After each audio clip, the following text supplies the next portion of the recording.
बिस्मिल्लाहिर्रहमानिर्रहीम। तो चलें यार, स्टार्ट करते हैं आज का जो हमारा बायोकेमिस्ट्री के अंदर नेक्स्ट टॉपिक है। उसके अंदर हम लोग छोटे छोटे डिसऑर्डर्स आते हैं, उनको डिस्कस करेंगे। बेसिकली ये जितने भी डिसऑर्डर्स हैं, ये आप लोग आगे जब फोर्थ या फिफ्थ ईयर में जाएंगे तो आप पीडियाट्रिक्स के अंदर भी जो है ना वो ये डिस्कवर करेंगे। तो यहाँ पे अब उनमें सबसे पहला डिसऑर्डर आता है हमारे पास के डिसऑर्डर ऑफ इम्प्रिंटिंग कौन कौन से होते हैं। अब मैं आप लोगों को पहले इसकी डेफिनेशन बताता हूँ कि इम्प्रिंटिंग का क्या मतलब है। अब देखो, लेट्स सपोज आप किसी बुक शॉप पे जाते हो, आप उसको जाके बोलते हो कि भाई मुझे जो है ना इस पेज की 10 कॉपी कर दो। अब बाज दफा क्या होता है, गलती से उस आपने बोला उसे 10 पेज की जो है ना वो आपने 10 पेजेस करने हैं कॉपीज। गलती से क्या हो जाता है, बाज दफा 10 की जगह पे 11-12 हो जाते हैं या 15-20 हो जाते हैं।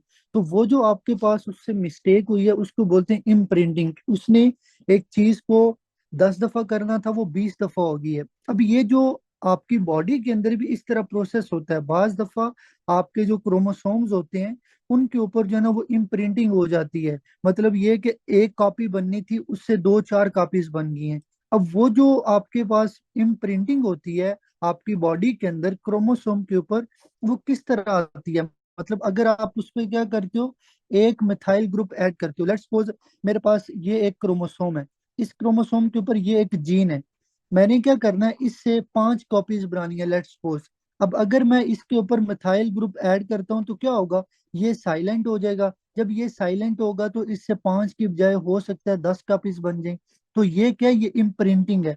आपने याद रखना है कि इम्प्रिंटिंग क्या होता है, जब एक जीन को या एक जीन की कॉपी को साइलेंट करते हैं, मिथाइलेशन करते हैं, म्यूट करते हैं, उसकी वजह से क्या होगा, आपके पास वो म्यूट हो जाएगी, मतलब वो कॉपी एक्सप्रेस नहीं होगी। और उसकी वजह से आपके पास ज्यादा चीजें बनने लग जाएंगी। वो इम्प्रिंटिंग होता है। अब इसके अंदर दो डिसऑर्डर आते हैं हमारे पास। एक आता है प्रेडर वेलेस सिंड्रोम और एक आपके पास आता है एंजलमैन सिंड्रोम। अब सबसे पहले हम डिस्कस करते हैं प्रेडर वेले सिंड्रोम क्या होता है। अब यहाँ पे आप लोगों ने दोनों सिंड्रोम्स के अंदर ये चीज याद रखनी है कि अगर ये प्रेडर वेले सिंड्रोम है, इसमें कौन से जीन्स की जो है ना वो आपके पास साइलेंस होती है, मतलब कौन से जीन की म्यूटेशन होती है। तो यहाँ पे उसने लिखा है कि विच जीन इज साइलेंट, मतलब ये कि मदर या फादर के क्रोमोसोम के ऊपर जो जीन होते हैं, इस डिसऑर्डर में किस जीन की म्यूटेशन होती है या साइलेंट होता है। तो उसने यह लिखा है maternally derived genes are silent, मतलब ये कि जो मदर की तरफ से क्रोमोसोम के ऊपर जीन्स होंगे उनको आप साइलेंट करोगे। कैसे करोगे, मिथाइलेशन करके, मतलब ये कि मिथाइल ग्रुप ऐड करके। फिर उसने बोला कि अगर आप इस पर्सन की बॉडी में मदर की तरफ से आने वाले जीन्स को म्यूट करते हो तो इसको सिम्टम्स नहीं आएंगे। क्यों? क्योंकि आप अगर एक पर्सन है उसकी बॉडी में मदर से भी आते हैं और फादर की तरफ से भी आते हैं। अगर मदर की तरफ से काम नहीं कर रहे तो फादर वाले काम करेंगे, जिसकी वजह से पर्सन को डिजीज नहीं आएगी। तो उसने ये लिखा कि इस पर्सन की बॉडी में डिजीज तब आएगी जब इसके पैटर्नल भी डिलीट हो जाएंगे। मतलब ये कि मदर की तरफ से तो म्यूट कर दिया आपने, उनको डिसफंक्शन कर दिया। लेकिन अगर आप ये चाहते हो कि इस पर्सन की बॉडी में डिजीज आए तो आपने क्या करना है, जो पेटर्नल अलील होगी या जो पेटर्नल या फादर, पेटर्नल होता है फादर, मैटरनल होता है मदर, जो फादर की तरफ से आने वाली जीन होगी, या तो आप उसको डिलीट कर दो या आप उसको म्यूट कर दो। तब जाके बच्चे की बॉडी में जो है ना वो डिजीज आएगी। अब वो डिजीज जब आएगी उसको क्या बोलते हैं, प्रेडर वेलिस सिंड्रोम बोलते हैं। इसमें क्या क्या क्लिनिकल सिम्टम आते हैं, बच्चे को भूख ज्यादा लगेगी, उसको बोलते हैं हाइपरफेज, या बच्चा ज्यादा खाएगा। जब आप ज्यादा खाओगे तो आपको ओबेसिटी होगी। ओबेसिटी की वजह से बाज दफा होता है पेशेंट को आपके पास डायबिटीज भी हो सकती है। इसी के साथ साथ क्या होगा, आपके पास बच्चे के अंदर इंटेलेक्चुअल डिसेबिलिटी भी हो जाएगी, मतलब ये कि उसका मेंटल लेवल कम होगा। उसके अंदर जो आपके पास हाइपोगोनाडिज्म होगा, हाइपोगोनाडिज्म का मतलब ये होता है कि उसका जो रिप्रोडक्टिव सिस्टम है वो शट डाउन हो जाएगा, कम काम करेगा। हार्मोन्स जो है ना वो सफिशिएंट नहीं बनेंगे आपकी बॉडी के लिए। और उसके बाद उसके मसल की टोन कम होगी। ये आप लोगों ने याद रखना है। और उसके बाद उसने लिखा है कि इस डिजीज में कौन सा क्रोमोसोम इन्वॉल्व होता है। अब देखो, मैंने आप लोगों को पीछे ये चीज बताई थी कि प्रेडर वैली सिंड्रोम तब आएगा जब फादर की तरफ से आने वाले जीन की म्यूटेशन होगी या डिलीट होगा। अब वो फादर की तरफ से आने वाला क्रोमोसोम कौन सा है, क्रोमोसोम 15। तो प्लीज आप लोगों ने इसके अंदर याद रखना है, प्राइडर वेले सिंड्रोम में मैटरनल जीन्स की साइलेंस होती है और फादर जीन्स की डिलीशन होती है। और जब आप डिलीशन करोगे तब जाके पर्सन को सिम्टम आएंगे। और इसमें फादर की तरफ से कौन सा क्रोमोसोम आएगा? क्रोमोसोम 15 आएगा। ये आप लोगों ने याद रखने हैं। फिर उसके बाद अगर आप लोगों से एग्जाम में क्वेश्चन पूछा जाता है कि ये जो आपके पास पेराइडल वैली सिंड्रोम है, ये आपके पास किस टाइप की जो है ना एक तरह से म्यूटेशन, आप लोग जस्ट इसको याद रख लो, मेटरनल यूनिपेरेंटल डाइसोमी। जस्ट आप लोग इस लाइन को याद रखें कि पेराइडल वैली सिंड्रोम बाज दफा पेशेंट को ड्यू टू मेटरनल यूनिपेरेंटल डाइसोमी की वजह से भी हो सकता है। तो ये आप लोगों का था पेराइडल वैली सिंड्रोम। अब आगे चलते हैं एंजलमैन सिंड्रोम। अब देखो इसमें भी दो चीजें होंगी, एक फादर की तरफ से जीन होगा, एक मदर की तरफ से जीन होगा। लेकिन इसमें डिफरेंस क्या होगा कि मदर की तरफ से जीन डिलीट होगा, फादर की तरफ से जीन की साइलेंट होगी। मतलब ये कि इसके ऑपोजिट है, इसमें फादर की डिलीशन हुई थी, इसमें मदर की डिलीशन होगी। तो उसने यहाँ पे लिखा है कि डिजीज कब आएगी? जब मदर की तरफ से आने वाला जीन उसकी डिलीशन होगी या म्यूट होगा। और इसमें जो फादर होगा उसके जो जीन होंगे UBE3A, उसकी आप साइलेंट कर दोगे या उसके ऊपर मिथाइल ग्रुप ऐड करोगे। और जब ये सिंड्रोम होगा तो पेशेंट को क्या क्लिनिकल सिम्टम आएंगे? सबसे इंपॉर्टेंट आता है कि ये जो बच्चे होते हैं ना, ये बेसिकली बहुत ज्यादा हंसते हैं, इन अप्रोप्रिएट ये लाफ करते हैं, उसको बोलते हैं हैप्पी पपेट। तो ये बच्चा आपके पास स्माइल करता रहेगा विदाउट एनी रीजन। और इसके अंदर और क्या सिम्टम आएंगे? इंटेलेक्चुअल डिसेबिलिटी होगी, बच्चे को एटेक्सिया होगा, बच्चे को सेंट्रल नर्वस सिस्टम के डिसऑर्डर्स आएंगे। तो जस्ट आप याद रखें, बच्चे के ब्रेन के सिम्टम्स आएंगे, ब्रेन में क्या होगा? इंटेलेक्चुअल डिसेबिलिटी होगी, सीजर्स आएंगे, एटेक्सिया होगा। और साथ ही साथ क्या होगा? बच्चे को आपके पास इन अप्रोप्रिएट लाफिंग होगी। ये आप लोगों ने याद रखना है। और इसमें मदर की तरफ से आने वाला क्रोमोसोम कौन सा होगा? क्रोमोसोम 15 होगा। ये आप लोगों ने याद रखना है। और ये डिजीज आपके पास ड्यू टू पेटर्नल यूनिपेरेंटल डाइसोमी हो सकती है। मीन के आप पहले इसको याद रखें, इसके अंदर आने वाली चीजों को आपने ओपोजिट कर देना है। मतलब ये कि फादर और मैटरनल की तरफ से जो चीजें होंगी वो आपके पास ओपोजिट हो जाएंगी। तो ये प्लीज आप लोगों ने जो है ना वो इसके अंदर याद रखने हैं। उसके बाद नेक्स्ट पेज में हम देखते हैं हमारे पास कौन सा आता है। हाँ, ये वाले आपके डिसऑर्डर्स आते हैं। तो चलें स्टार्ट करते हैं। नेक्स्ट हमारा टॉपिक है, उसके अंदर हम लोगों ने उन डिसऑर्डर्स को डिस्कस करना है जो आपकी बॉडी के अंदर ड्यू टू माइटोकॉन्ड्रिया की वजह से आते हैं। मैंने आप लोगों को पीछे सेल के बारे में बताया था कि सेल के अंदर क्या होता है? न्यूक्लियस होता है, पेरोक्सिसोम होते हैं, लाइसोसोम्स होते हैं, माइटोकॉन्ड्रिया होता है। अब माइटोकॉन्ड्रिया अगर प्रॉब्लम करेगा तो पेशेंट को माइटोकॉन्ड्रियल डिजीजेज आएंगी। अगर लाइसोसोम्स का मसला बनेगा तो बच्चे को लाइसोसोमल डिजीजेज आएंगी। अगर पेरोक्सिसोम का मसला बनेगा तो बच्चे को पेरोक्सिसोम रिलेटेड डिजीजेज आएंगी। ये जो टॉपिक है इसके अंदर हम लोग डिस्कस करेंगे कि अगर लेट्स सपोज किसी फीमेल की बॉडी के अंदर माइटोकॉन्ड्रिया का मसला था और वो उसकी बॉडी से बच्चे के अंदर चला गया, उस बच्चे को माइटोकॉन्ड्रिया की वजह से क्या क्या सिम्टम आएंगे? उसमें पहली डिजीज आती है माइटोकॉन्ड्रियल मायोपैथीज। अब देखो ये जो डिसऑर्डर है ना, बेसिकली इसमें क्या होता है, जब आपके माइटोकॉन्ड्रिया का डिसफंक्शन होता है तो आपके जो मसल्स होते हैं उनकी इन्फ्लेमेशन होती है, जिसको बोलते हैं मायोपैथी। तो बच्चे की बॉडी में क्या होगा? मसल डैमेज होगा। जब आपका मसल डैमेज होता है उसकी वजह से क्या होगा? आपको ब्लड के अंदर क्रिएटिनिन ज्यादा मिलेगा, जिसकी वजह से आपकी बॉडी में मसल डैमेज की वजह से एसिडोसिस भी होगी। तो बच्चे को क्या होगा? मायोपैथी होगी, मसल पेन होगी, बच्चे को लैक्टिक एसिडोसिस होगी। और साथ ही साथ उसको क्या होगा? सेंट्रल नर्वस सिस्टम के सिम्टम्स आएंगे, बच्चे को स्ट्रोक हो सकता है, बच्चे को लैक्टिक एसिडोसिस होगी। तो उसने यहाँ पे लिखा है कि central nervous system related disease आएगी। तो ये आप लोगों ने प्लीज इसके अंदर याद रखना है। फिर उसके बाद उसने ये लिखा कि अगर आपके माइटोकॉन्ड्रिया का डिसफंक्शन होता है तो माइटोकॉन्ड्रिया का नॉर्मल काम क्या होता है? आपकी बॉडी के अंदर ऑक्सीडेटिव फास्फोराइलेशन कराना। जब आपकी बॉडी के अंदर माइटोकॉन्ड्रिया काम नहीं करेंगे, ऑक्सीडेटिव फास्फोराइलेशन काम नहीं करेगी। जब ये काम नहीं करेगी आपकी बॉडी में लैक्टिक एसिड ज्यादा बनेगा, जब लैक्टिक एसिड ज्यादा बनेगा पर्सन को लैक्टिक एसिडोसिस होगी। जब लैक्टिक एसिडोसिस होगी तो पीएच आपकी कम हो जाएगी। जब आपकी पीएच कम होगी तो आपके सेंट्रल नर्वस सिस्टम को डैमेज होगा, जिसमें पेशेंट को स्ट्रोक हो सकता है, पेशेंट को इंसेफेलोपैथी हो सकती है, पेशेंट को लैक्टिक एसिडोसिस की वजह से बॉडी के अंदर मसल्स का भी डैमेज हो सकता है। ये आप लोगों ने प्लीज याद रखने हैं। और जब आप इस बच्चे के मसल को स्टडी करोगे तो आपको उसमें क्या नजर आएगा? Ragged red fibres. आप सिंपल याद रखो कि जब आपके माइटोकॉन्ड्रिया का डिसफंक्शन होता है तो वो माइटोकॉन्ड्रिया जब मसल के अंदर अकोमुलेट होंगे, तो आप जब मसल की बायोप्सी करोगे तो उस बायोप्सी के ऊपर आपको मसल जो माइटोकॉन्ड्रिया जो मसल्स के अंदर अकोमुलेट होंगे वो इस तरह दिखाई देंगे, रैग्ड रेड फाइबर्स। तो ये आप लोगों ने इस टॉपिक को याद रखना है, माइटोकॉन्ड्रियल मायोपैथीज क्या होता है। उसके बाद सेकंड आपका टॉपिक आता है कि लेबर हेरिडिटरी ऑप्टिक न्यूरोपैथी क्या है। अब देखो इसमें क्या होता है कि ये भी बच्चे को माइटोकॉन्ड्रियल डिजीज है, इसमें भी बच्चे के माइटोकॉन्ड्रिया का मसला बनेगा।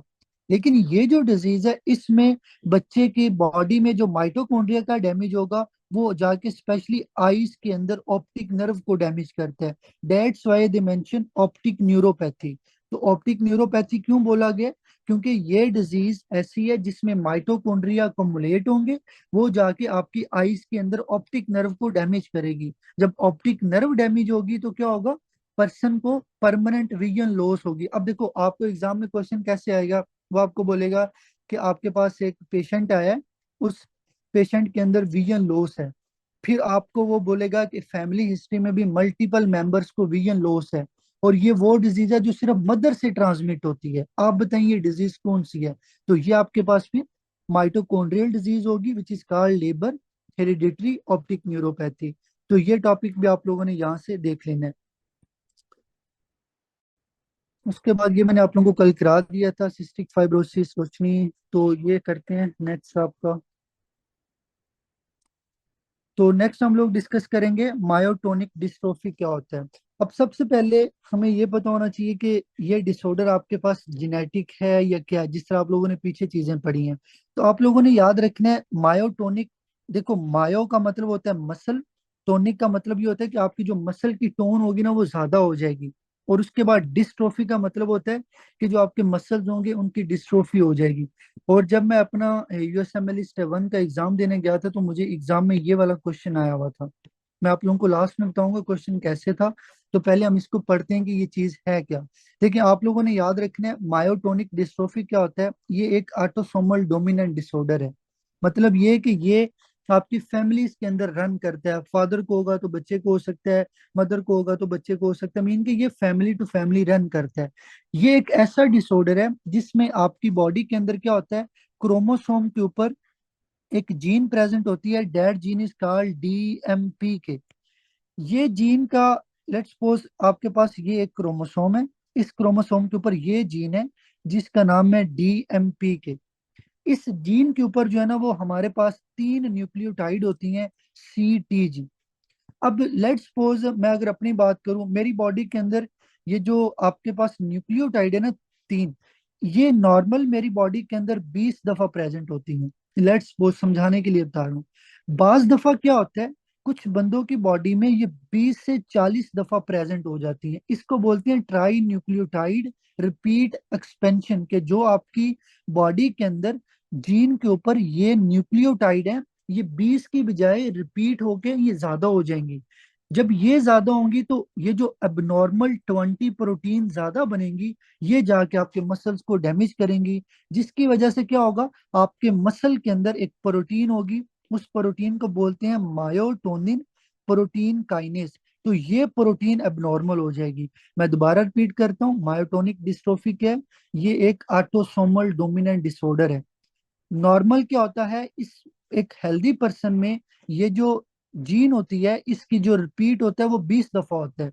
लेकिन बाज दफा ड्यू टू एबनॉर्मल या ड्यू टू पैथोलॉजी कुछ बच्चों के अंदर ये जो न्यूक्लियोटाइड का 3 नंबर्स हैं, CTG, ये 20 से 40 दफा हो जाते हैं। जब ये 40 दफा होंगे तो क्या होगा, ये जो 20 ऊपर ज्यादा बनी है ये जाके आपके मसल के अंदर मायोटोनिन प्रोटीन को डैमेज करेंगे, जिसकी वजह से मायोटोनिन प्रोटीन एबनॉर्मल हो जाएगी, जिसकी वजह से आपके मसल की टोन ज्यादा हो जाएगी। जब आपके मसल की टोन ज्यादा होगी तो आपको फिर होगा मायोटोनिया। मायोटोनिया क्या होता है? जब आपके मसल की टोन डिस्टर्ब होती है। फिर उसके बाद क्योंकि इसमें मसल का डैमेज हो रहा है तो आपके मसल की वेस्टिंग हो जाएगी, बच्चे को कैटरेक्ट्स बनेंगे आइस के अंदर, बच्चे को टेस्टिकुलर ट्रोफी हो जाएगी, बच्चे के फ्रंट के ऊपर जो बाल हैं वो उतर जाएंगे, उसको बोलते हैं फ्रंटल बॉल्डिंग, और बच्चे को एरिथमियाज होंगे। ये आपके पास क्लिनिकल सिम्टम्स आएंगे। अब मैं आपको बताता हूँ एग्जाम में क्वेश्चन कैसे आता है। वो आपको बोलेगा जिस तरह मुझे एग्जाम में क्वेश्चन आता है कि एक फीमेल आपके पास आई है बच्चे को लेके, वो आपको आके कंप्लेन करती है कि डॉक्टर साहब जब ये दरवाजे को ओपन करते हैं ना, तो ये जो दरवाजे की आप कह लें कि जो उसका लॉक है, ये जब उसको हाथ में पकड़ता है तो इसके हाथ से वो चीज जल्दी बाहर नहीं निकलती, मतलब कि इसकी ग्रिप बहुत ज्यादा स्ट्रोंग हो जाती है।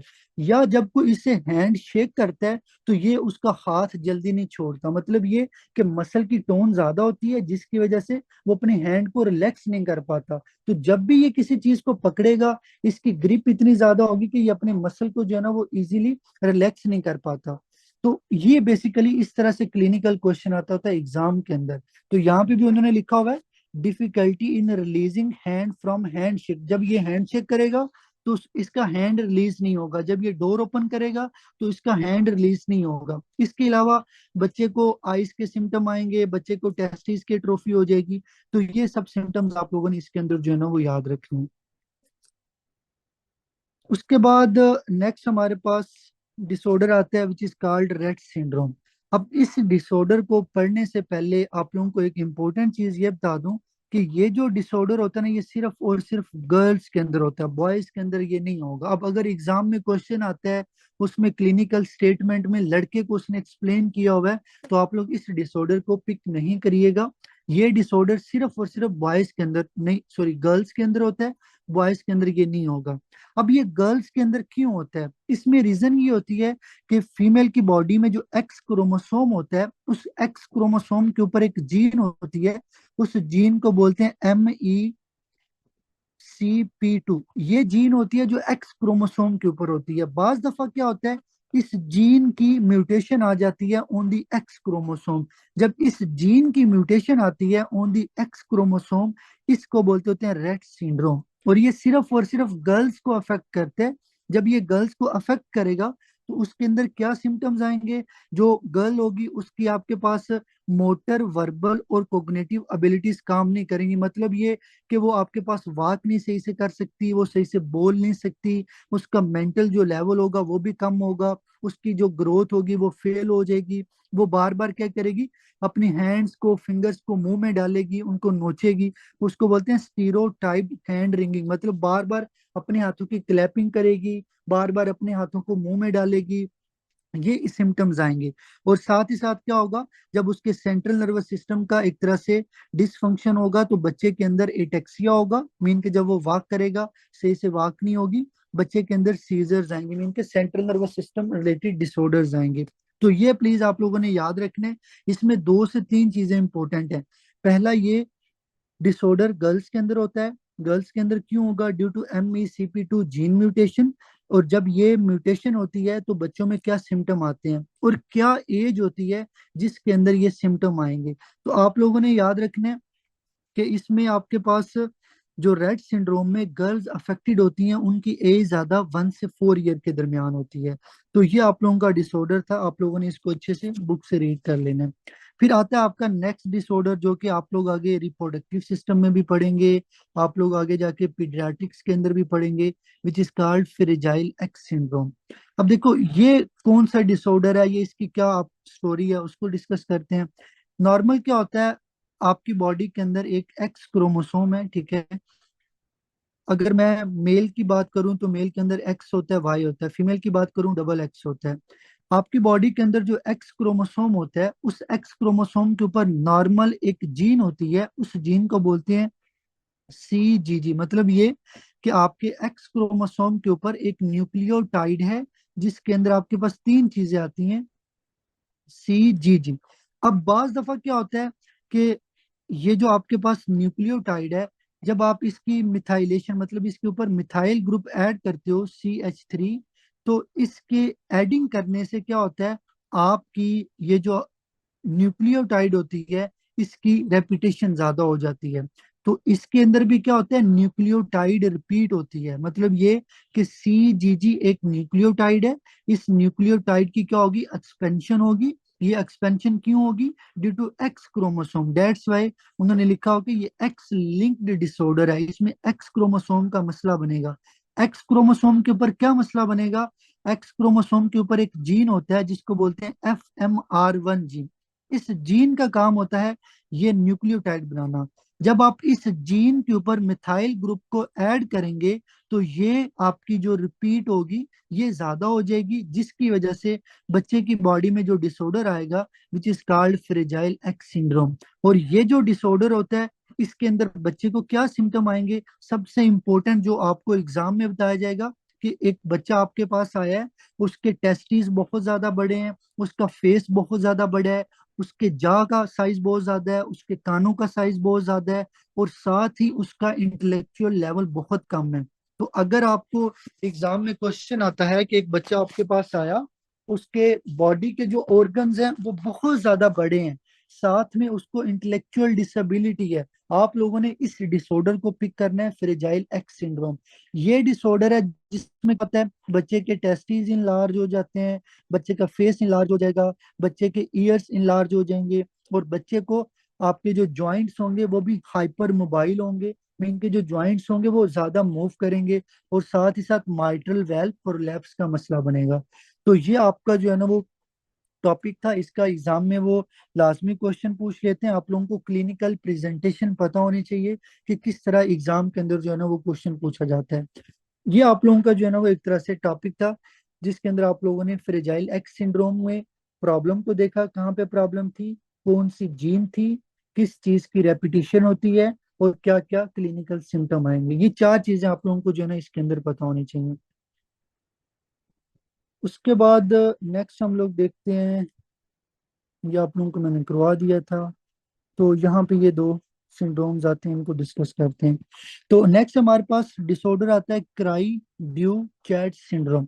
अब मैं आप लोगों को क्लिनिकल प्रेजेंटेशन पहले दूंगा, बाद में जो है ना इसको डिस्कस करते हैं। तो आपको एग्जाम में क्वेश्चन आएगा कि आपके पास एक बच्चा आया है, ठीक है, उस बच्चे का मेंटल लेवल बहुत कम है। अब देखो मेंटल लेवल हमने बहुत सारी डिजीजेज में पढ़ा है, बहुत सारी डिजीजेज के अंदर कम होता है, तो इसका मतलब ये कि ये मुझे कोई क्लू नहीं देगा कि हाँ भाई इस बंदे को ये मसला है। साथ वो एक लफ्ज यूज करेगा कि ये जो बच्चा है ना ये बहुत ज्यादा क्राई करता है। मतलब ये कि जब ये रोता है तो इसके रोने की जो आवाज होती है ना उसकी पिच बहुत ज्यादा होती है, हाई पिच्ड क्राइंग होगा, और इंटेलेक्चुअल डिसेबिलिटी है। अगर आप लोगों को ये चीज वो क्वेश्चन के अंदर मेंशन कर दे तो आप लोगों ने क्राई ड्यू चैट सिंड्रोम का सोचना है। बेसिकली इसमें होता क्या है कि आपकी बॉडी के अंदर जो क्रोमोसोम नंबर 5 है उसका एक आर्म की डिलीशन हो जाती है। देखो ये आपका क्रोमोसोम 5 है, ये उसका शॉर्ट आर्म है, ये लॉन्ग आर्म है। ये जो शॉर्ट आर्म है इसकी डिलीशन हो जाती है तो पीछे इतना बचता है। ये जो ऊपर डिलीशन होगी, इस डिलीशन की वजह से बच्चे की बॉडी में जो डिसऑर्डर आएगा उसको बोलते हैं क्राई ड्यू चैट सिंड्रोम। इसमें बच्चे को क्या मसला बनेगा, बच्चे की इंटेलेक्चुअल डिसेबिलिटी कम होगी, बच्चा बहुत ज्यादा क्राई करेगा, और बच्चे को कार्डिक प्रॉब्लम होगी, VSD का मसला बनेगा, और साथ में एपिकेंथल फोल्ड्स होंगी। तो ये आप लोगों का क्राई ड्यू चैट जो है ना वो डिसऑर्डर था। नेक्स्ट हमारे पास आता है विलियम सिंड्रोम। अब देखो ये जो क्राई ड्यू चैट है इसमें क्रोमोसोम 5 का शॉर्ट आर्म डिलीट होता है। ये जो विलियम सिंड्रोम है इसमें क्रोमोसोम 7 का लॉन्ग आर्म डिलीट होगा। तो ये डिफरेंस आप लोगों ने याद रखना है। क्राई ड्यू चैट में 5 क्रोमोसोम आएगा, उसका शॉर्ट आर्म डिलीट होगा। जो विलियम है उसमें क्रोमोसोम 7 आएगा और उसका लॉन्ग आर्म डिलीट होगा। और जब आपकी बॉडी में क्रोमोसोम 7 का लॉन्ग आर्म डिलीट होगा तो बच्चे को इसके अंदर क्या क्या सिम्टम्स आएंगे, यहाँ पे आप लोगों ने याद रखना है। बच्चे का जो फेस होगा वो आपके पास थिन होगा, ये जो देखें ये आपके पास बिल्कुल उसने जैसे पतला सा स्ट्रेट फेस है, तो इसको बोलते हैं इलाफिन फेसिस। साथ क्या होगा, इंटेलेक्चुअल डिसेबिलिटी होगी, बच्चे की बॉडी में कैल्शियम लेवल ज्यादा होगा, हाइपर कैल्सीमिया होगा, बच्चे की बॉडी के अंदर कार्डियोवास्कुलर प्रॉब्लम्स बनेंगी, सुप्रावल्वुलर आयोटिक स्टेनोसिस होगी, और रीनल आर्टरी स्टेनोसिस होगी। आपके एग्जाम में इसमें से जो क्वेश्चन आता है ना वो कॉम्प्लिकेशन का पूछता है कि जो विलियम सिंड्रोम के बच्चे होते हैं उनके अंदर आपके पास क्या क्या कॉम्प्लिकेशंस आती हैं। मीन के वो आपको पूछेगा कि बच्चे को रीनल मसला बनता है, हार्ट का मसला बनता है, या दोनों का मसला बनता है। ये चीजें आप लोगों को जो है ना वो इसके अंदर पता होनी चाहिए कि विलियम सिंड्रोम के जो पेशेंट होते हैं उनके अंदर क्या प्रॉब्लम आती है। रीनल आर्टरी स्टेनोसिस होती है, आयोटिक स्टेनोसिस है, ये आप लोगों ने याद रखना है। क्वेश्चन ये है कि एपिकेंथल फोल्ड क्या होता है। देखें, ये आपके आईलिड्स हैं, ठीक है। बाज दफा क्या होता है, आपकी एबनॉर्मल स्किन आपके अपर आईलिड के ऊपर जो है ना वो अकमुलेट हो जाती है। जब आपके पास क्या होगा, स्किन फोल्डिंग होगी आपके अपर आईलिड के ऊपर, उसको बोलते हैं एपिकेंथल फोल्ड। तो आप लोगों ने ये याद रखना है कि आपका जो अपर आईलिड है, अगर उसके ऊपर स्किन की फोल्डिंग हो जाए अबनॉर्मल, उसको बोलते हैं एपिकेंथल फोल्ड। तो ये आप लोगों का डिसऑर्डर था। विलियम सिंड्रोम क्या होता है, इसमें कौन सा क्रोमोसोम आएगा, इसके अंदर क्या क्लिनिकल सिम्टम आएंगे, और इसके अंदर क्या कॉम्प्लिकेशन आती हैं। ये चार चीजें आप लोगों ने इसके अंदर जो है ना वो याद रखनी है। उसके बाद आप लोगों का न्यूट्रिशन का पार्ट आता है, मुझे देख लेने दें। ये बच्चे का थिन फेस होता है, ठीक है, उसको बोलते हैं इलास्टिन फेसिस। थिन फेस को बोलते हैं इलास्टिन फेस। रोबर्टसोनियन ट्रांसलोकेशन, चले मैं आप लोगों को ये करवा देता हूँ। अब देखें, ये आपके पास एक, आप जेनेटिक्स के अंदर पढ़ेंगे रोबर्टसोनियन ट्रांसलोकेशन। अब बेसिकली इसमें होता क्या है कि लेट्स सपोज आपके पास ये क्रोमोसोम 21 है, ये 22 है, ये 13 है, ये 14 है, और ये 15। ये मैंने यहाँ पे क्रोमोसोम्स के नंबर लिखे हैं। अब इसमें होता क्या है, रोबर्टसोनियन ट्रांसलोकेशन ये होता है कि बाज दफा आपके पास कोई पेशेंट आएगा, उसमें क्या होगा, ये क्रोमोसोम 21 है, ये 22 है। बाज दफा पर्सन की बॉडी के अंदर क्या होता है कि ये आपके शॉर्ट आर्म है, ये भी शॉर्ट आर्म है, ये लॉन्ग आर्म है, और ये लॉन्ग आर्म है। कुछ पर्सन्स की बॉडी के अंदर क्या होता है कि आपके जो क्रोमोसोम्स होते हैं उनकी आपस में फ्यूजन हो जाती है। मतलब ये जो क्रोमोसोम का लॉन्ग आर्म होगा, ये जाके इसके साथ कंबाइन कर जाएगा। तो जब ये क्रोमोसोम जाके इसके साथ कंबाइन करेगा, तो क्रोमोसोम 22 का सिर्फ इतना पार्ट रह जाएगा। तो ये जो ट्रांसलोकेशन होती है, जिसमें आपके शॉर्ट आर्म्स और लॉन्ग आर्म्स एक दूसरे क्रोमोसोम के साथ जाके मिल जाते हैं, फ्यूज हो जाते हैं, उनको बोलते होते हैं रोबर्टसोनियन ट्रांसलोकेशन। तो रोबर्टसोनियन ट्रांसलोकेशन क्या होता है, इसमें आपके क्रोमोसोम्स की ट्रांसलोकेशन होती है। कौन कौन से क्रोमोसोम्स आएंगे, यहाँ पे मैंने लिखे हुए हैं 21, 22, 13, 14 और 15। ये क्रोमोसोम्स के अंदर क्या होगा, कैसे ट्रांसलोकेशन आएगी। क्रोमोसोम के दो पार्ट होते हैं, एक शॉर्ट होता है, एक लॉन्ग होता है। इन पेशेंट्स के अंदर क्या होगा, जो क्रोमोसोम्स के लॉन्ग आर्म्स होंगे वो जाके दूसरे क्रोमोसोम के साथ फ्यूज कर जाएंगे, और जो शॉर्ट आर्म बचेगा वो वेस्ट हो जाएगा। और ऐसी ट्रांसलोकेशन को बोलते हैं रोबर्टसोनियन ट्रांसलोकेशन। तो ये भी आप लोगों ने पढ़ लेना है। अब एग्जाम में क्वेश्चन ये आता है कि अगर एक बच्चा है, उसको रोबर्टसोनियन ट्रांसलोकेशन है, तो आप बताएं उस बच्चे की बॉडी में कौन से डिसऑर्डर्स का मसला होता है। तो डाउन सिंड्रोम या पटाउ सिंड्रोम आपके एसोसिएटेड है रोबर्टसोनियन ट्रांसलोकेशन के साथ। कि जिन बच्चों की बॉडी में इस तरह की ट्रांसलोकेशन होती है, उनको डाउन सिंड्रोम हो सकता है, उनको पटाउ सिंड्रोम हो सकता है। तो ये आप लोगों ने याद रखना है। ये इसके अंदर इम्पोर्टेंट यही है कि आपके लॉन्ग आर्म्स फ्यूज होंगे, लेकिन बाज दफा आपके शॉर्ट आर्म भी फ्यूज हो जाते हैं। लेकिन ज्यादा क्या होता है, आपके लॉन्ग आर्म जो होते हैं क्रोमोसोम के, वो फ्यूज होते हैं, जिसकी वजह से जो शॉर्ट आर्म होगा वो लॉस्ट हो जाएगा। क्योंकि लेट्स सपोज अगर ये आपके पास एक क्रोमोसोम है, इसमें से ये इसका लॉन्ग आर्म है और ये शॉर्ट है। अब अगर आप इसको यहाँ से हटा के दूसरे क्रोमोसोम के पास ले जाओगे, तो ये जो छोटा सा पार्ट बचेगा ये आपका वेस्ट हो जाएगा। ये आप लोगों ने इसके अंदर जो है ना वो याद रखना है। तो ये आप लोगों का टॉपिक था रोबर्टसोनियन ट्रांसलोकेशन का। बाकी इसके अंदर जो भी डिटेल आती है वो आप लोग जेनेटिक्स के अंदर पढ़ेंगे। स्पेशली जो बच्चे यूएसएमएलई की तैयारी कर रहे हैं उनके लिए जेनेटिक्स पढ़ना जरूरी है। जो बच्चे एनआरई की तैयारी कर रहे हैं उनके लिए वो इतना इंपॉर्टेंट नहीं है, ना ही एग्जाम के अंदर क्वेश्चन आते हैं। जो आपके एनआरई और यूएसएमएलई के लिहाज से इंपॉर्टेंट चीजें थी वो मैंने आप लोगों को करा दी हैं। स्पेशली जिन बच्चों ने यूएसएमएलई देना है या प्लेब देना है, वो जेनेटिक्स का पोर्शन कर लें, उनको एग्जाम में इसमें से क्वेश्चन एक दो लाजमी आते हैं। तो ये आप लोगों का खैर टॉपिक था, जिसके अंदर आप लोगों ने क्रोमोसोमल डिसऑर्डर्स को डिस्कस किया है। अब नेक्स्ट इंशाल्लाह जो हमारा टॉपिक होगा उसके अंदर हम लोग स्टार्ट करेंगे आप लोगों के विटामिन्स को। तो विटामिन्स डिस्कस करने के बाद आप लोगों की बॉडी के अंदर जो साइकिल्स होंगे वो स्टार्ट हो जाएंगे। मुसव्वर यहाँ पे जो है ना वो स्टॉप कर दो। तो रिकॉर्डिंग स्टॉप कर देना और इसको ना अपने टेलीग्राम के ऊपर अपलोड करना है, नीचे लिख देना